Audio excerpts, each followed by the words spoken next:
Welcome to మన TV. గుత్తి మండలం అబ్బెదొడి గ్రామంలోని ఉన్నత పాఠశాలలో గుత్తికోట సంరక్షణ సమితి ఆధ్వర్యంలో గుత్తికోట ప్రచారంలో భాగంగా విద్యార్థులకు స్థానికులకు కోట ఆవశ్యకతను తెలిపారు. కార్యక్రమానికి అతిథిగా గుత్తికోట సంరక్షణ సమితి ప్రధాన కార్యదర్శి వైసీపీ ఐటీ జిల్లా అధ్యక్షుడు రాజశేఖర్ రెడ్డి హాజరై కోట విశేషాలు వివరిస్తూ దేశంలోనే అతి పురాతనమైన అద్భుతమైన కోటలలో గుత్తికోట ఒకటని, కోట పైన మహా సామ్రాజ్యమే ఉండేదని, పూర్వం రాజులు టిప్పు సుల్తాన్, శ్రీకృష్ణదేవరాయలు వంటి వారు పరిపాలించారన్నారు. కోట పైన ఎన్నో విశేషాలతో కూడిన అనేక కట్టడాలు, రహస్య స్వరంగాలు, ఏనుగు గుర్రపు సాలలు, రాణివాసాలు, ధాన్యగారాలు, పురాతన దేవాలయాలు, రాజశిలా ఫలకాలు, రాణివాసాలు, సైనికుల పహార కట్టడాలు, కళలను ప్రోత్సహించే రంగ మంటపాలు, అనేక గురుదులు, విభిన్న కట్టడాలు ఇప్పటికీ ఉన్నాయన్నారు. ఇక్కడ పూర్వం ఒకానొక రాజధాని నగరంగా గౌతంపూరి పేరుతో పిలిచేవారు. పూర్వం రాయలసీమలో వజ్రాలు, వైఢూర్యాలు రాసులుగా పోసి అమ్మేవారన్నారు.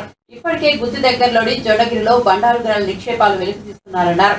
వర్షాకాలంలో కూడా వజ్రాలు చుట్టుపక్కల పల్లెల్లో విరివిరిగా దొరుకుతాయన్నారు. అలాగే వజ్రకరు దగ్గర వజ్రాల కర్మాగారం ఉంది. ఇది దేశంలోనే ఎక్కడా లేదు, కేవలం ఇక్కడే ఉంది.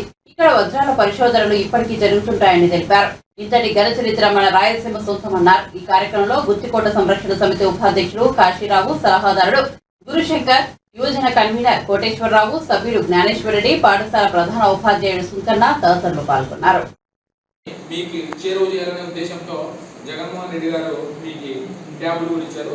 దాంతోపాటు మనము ఇక ఈరోజు విషయానికి వస్తే మన గుత్తికోట అభివృద్ధి కోసము లేదంటే గుత్తికోట సంరక్షణ కోసము మేమందరము ఎప్పుడు చాలా ప్రయత్నం చేస్తూ ఉంటాము. దాంట్లో భాగంగా ఈరోజు మీ ముందుకు వచ్చి చెప్పాల్సిన అవసరం ఏముందంటే మన గుత్తికోటకి దాదాపు 2000 సంవత్సరాల చరిత్ర ఉంది. అంటే 2000 సంవత్సరాల పూర్వం నుంచి కూడా గుత్తికోటని అభివృద్ధి చేస్తా గత 100 సంవత్సరాలుగా వెనుకబడిపోతూ వచ్చింది. 100 సంవత్సరాల క్రితం వరకు కూడా బ్రిటిషర్ల కాలంలో కూడా గుత్తికోట ఒక మహా సామ్రాజ్యంగా విరాజిల్లింది. కానీ ప్రస్తుతము అంటే ఇప్పుడు ఏమైంది, కోటలను వదిలేసి రాజులు కాలం పోయి అందరూ మానవ రూపంలో లేదంటే మనలాగా ఊళ్ళలో బతికేది మొదలుపెట్టారు. అప్పటి నుంచి ప్రభుత్వం ఆస్తులు, వాళ్ళ ఆస్తులని రాజుల కాలపు రాజులందరి ఆస్తుల్ని జాతీయం చేశారు. దాంట్లో భాగంగా అవన్నీ ప్రభుత్వానికి వచ్చేసాయి.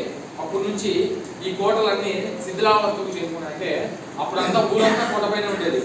మనుషులు అందరూ పైనే, రాజులు, మంత్రులు, భటులు, లేదంటే వాళ్ళు వినియోగించేటువంటి గుర్రాలు, ఏనుగులు ఇలాంటివన్నీ కోట పై భాగంలోనే ఉండేవి. వారి కోసం, వాళ్ళకి విడిది కోసము పెద్ద పెద్ద కట్టడాలు కూడా పైన ఉన్నాయి.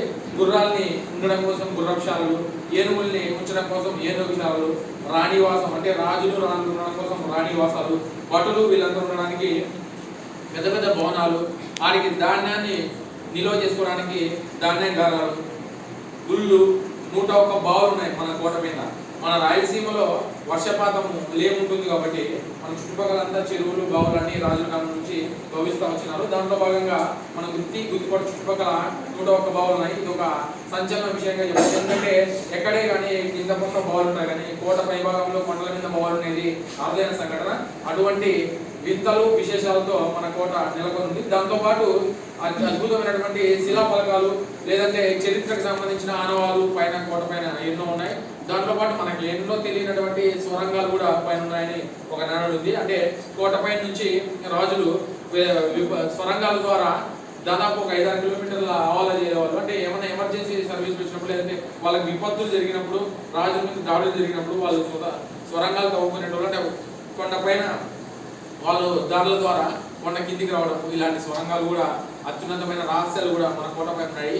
అదే కాదు, ఒకప్పుడు మనం భూమి పైన ఏం చెప్పారో, రాయలసీమలో రాసులు వజ్రాలు, బంగారు, వైడూర్యాలు రాసులుగా పోసి అమ్మేటోళ్ళని విన్నాం కదా. దానికి మనం సాక్షిభూతం. ఎందుకంటే మీ పక్కన, మీ చుట్టుపక్కల వజ్రకరుడు ఉంది, ఈ పక్క జొన్నగిరి ఉంది. ఈ 2 దగ్గర మనకి వజ్రాలు దొరుకుతాయి. వజ్రకరుడు విశేషం ఏమంటే వజ్రాల కర్మాగారం ఎక్కడ ఉంది, దేశంలోనే ఉండేది ఒకటే ఒక వజ్రాల పరిశోధన లేదంటే కర్మాగారము మనకి వజ్రకరువులో ఉంది. దాంతోపాటు ఇప్పుడు బంగారు గనులకు సంబంధించినటువంటి జియో మైసూర్ కంపెనీ జొన్నగిరిలో మనకి ఒక కంపెనీని ఎస్టాబ్లిష్ చేసి, ఇప్పుడు కేజీఎఫ్ సినిమా చూసినారు కదా అందరూ, దాంట్లో ఏం చెప్పారు, కేజీఎఫ్ అంటే ఏంటి, కోలార్ గోల్డ్ ఫీల్డ్స్. అలాగా మన దగ్గర కూడా జొన్నగిరిలో బంగారు గనులు ఉన్నాయి. అంటే పరిశోధన నిమిత్తము ఇప్పుడు పరిశోధనలు జరుగుతూ ఉన్నాయి. భవిష్యత్తులో అక్కడ ఒక పరిశ్రమ కూడా ఏర్పడబోతా ఉంది. అతి తొందరలోనే మనకు బంగారు గనులు కూడా మన దగ్గరకు వస్తాయి. దాని ద్వారా మనకి తెలిసేది ఏమంటే పూర్వములాగా చెప్పినది ఏమని, మన రాయలసీమలో వజ్రాలు వైడూరాలు బంగారు రాసులు పోతున్నారని అనే నానుడి అది అబద్ధం కదా, అది నిజమని చెప్పడానికి ఇవన్నీ తార్కాణాలు. ఒకప్పుడు ప్రపంచంలోనే ఆ మాటకు వస్తే దేశంలో అత్యున్నతమైనటువంటి సిరి సంపదలతో మన రాయలసీమ ఒకప్పుడు ఉండేదని చెప్పి దీన్ని బట్టి చెప్పొచ్చు. దానిలో భాగంగానే ఈ గుత్తికోట లాంటి అతిపెద్ద కట్టడాల్ని దాదాపు 9 కిలోమీటర్లు 9 నుంచి 18 కిలోమీటర్ల వరకు ఈ కోట చుట్టూ ప్రాంగణం ఉంటుంది. కనబడుతుంది కదా, కోట కనబడుతుంది కదా, గుత్తికోట పైన మీకు ఇచ్చుకు కనబడుతుంది. అది 9 నుంచి 18 కిలోమీటర్ల లోపల ఉంటుంది. కాబట్టి అంత పెద్ద కోట కూడా మన దేశంలోనే ప్రపంచంలోనే మన చైనా వాల్ తర్వాత మన గుత్తికోటనే అంత పెద్దగా అంత వెడల్పుతో అంత అన్ని కిలోమీటర్లు వ్యాపించిన కొండ గుత్తికోట మాత్రమే. మనం ఏం చేస్తున్నామంటే దీన్ని ప్రపంచానికి చెప్పుకోలేక వాళ్ళకి చూపించలేకపోతున్నాము. ఇప్పుడు మీరే ఉన్నారు, మీకు 10th క్లాస్ తర్వాత ఇంటర్మీడియట్ పోతారు. ఇంటర్మీడియట్ పోయిన తర్వాత వేరే ఊరు పోయినప్పుడు మీ ఊరి గురించి, మీ ఊరి కోట